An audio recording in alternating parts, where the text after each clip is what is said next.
اعوذ باللہ من الشیطان الرجیم بسم اللہ الرحمن الرحیم۔ شروع اللہ تبارک و تعالیٰ کے نام سے جو بڑا مہربان اور نہایت رحم کرنے والا ہے۔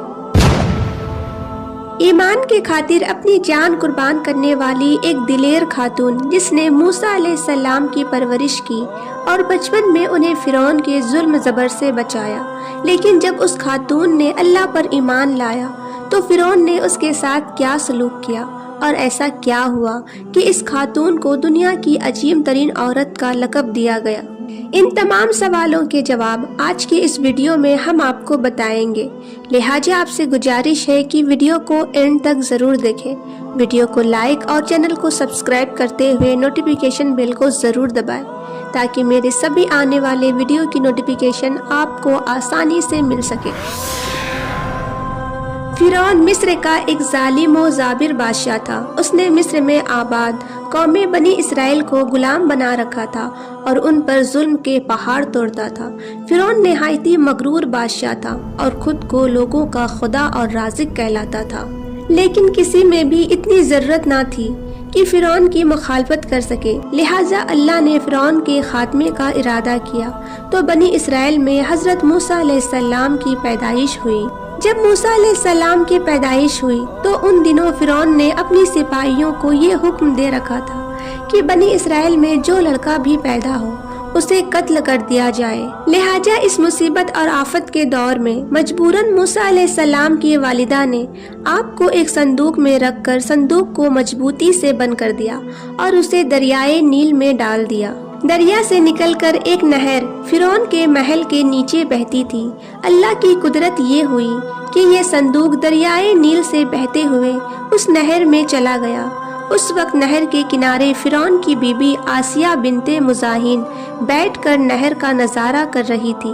آسیہ ایک خوبصورت اور نیک دل خاتون تھی اور وہ کسی بیماری سے شدید تکلیف میں تھی۔ فرعون نے اس کا بہت کچھ علاج کرایا تھا مگر وہ ناکام رہا۔ کہتے ہیں کہ کاہنوں نے اسے بتایا تھا کہ ہم پیشن گوئی کرتے ہیں کہ اس دریا میں سے ایک آدمی تیرے محل میں داخل ہوگا، اگر اس کے منہ کے رال اس بیمار خاتون کے جسم پر ملی جائے تو اسے شفا ہو جائے گا۔ چنانچہ جب نہر میں بہتے اس صندوق پر آسیہ کی نظر پڑی تو اس نے ملازموں کو اسے نکالنے کا حکم دیا۔ جب اس صندوق کو پانی سے نکالا گیا اور اسے کھولا گیا اور ملکہ نے اس بچے کو دیکھا تو اسے یہ محسوس ہوا کہ ایک بجلی چمکی ہے جس نے اس کے دل کو منور کر دیا ہے۔ آسیہ کے دل میں اس بچے کی محبت نے گھر بنا لیا۔ اس بچے کا لوے دہن جیسے ہی ان کے ہاتھوں پر پڑا تو انہیں شفا ہو گئی۔ فرعون کی بیوی آسیہ کی بدن سے کوئی لڑکا نہ تھا اور وہ بے اولاد تھی، لہٰذا اس پاک دل خاتون کی ممتا جاگ اٹھی اور اس نے موسیٰ علیہ السلام کو گود لے لی۔ اس طرح اللہ کی قدرت سے موسیٰ علیہ السلام کی پرورش اسی فرعون کے محل میں ہوئی جسے آپ علیہ السلام کے ہاتھوں سے ہلاک ہونا تھا۔ دراصل لفظ فرعون اس دور میں مصر کے بادشاہ کا لقب ہوا کرتا تھا۔ موسیٰ علیہ السلام کے قصے کے سلسلے میں دو فرعون کا ذکر آتا ہے، ایک وہ جس کے زمانے میں آپ پیدا ہوئے اور جس کے گھر میں آپ نے پرورش پائی، اور دوسرا وہ جس کے پاس آپ ایمان کی دعوت اور بنی اسرائیل کی آزادی کا مطالبہ لے کر گئے اور جو سمندر میں غرق ہو گیا۔ لہٰذا بی بی آسیہ کا خاوند جس نے موسیٰ علیہ السلام کو اپنے محل میں رکھا، اس فرعون کا نام رامسس صحانی بتایا جاتا ہے۔ دراصل بی بی آسیہ ریان بن ولید کی پوتی تھی۔ ریان بن ولید وہی بادشاہ تھا جو یوسف علیہ السلام کے دور میں عزیز مصر تھا اور اس نے حضرت یوسف علیہ السلام پر ایمان بھی لایا تھا۔ جب مصر پر قبطی خاندان کی حکومت آئی تو فرعون نے اپنی طاقت کے زور پر بی بی عائشہ سے شادی کر لی اور انہیں دھمکی دی کہ اگر انہوں نے شادی سے انکار کیا تو ان کے والدین کو قتل کر دیا جائے گا۔ لیکن شادی کے بعد بھی اللہ نے حضرت عائشہ کو فرعون کے سر سے محفوظ رکھا اور وہ آپ پر قادر نہ ہو سکا۔ محرخین لکھتے ہیں کہ اللہ نے فرعون کو نامرد بنا دیا تھا، اور بعض نے لکھا ہے کہ فرعون کو ایسی بیماری تھی طبیبوں نے اسے ساری عمر صحبت کرنے سے منع کر دیا تھا، لہٰذا فرعون کبھی بھی حضرت عائشہ کے قریب نہ جا سکا۔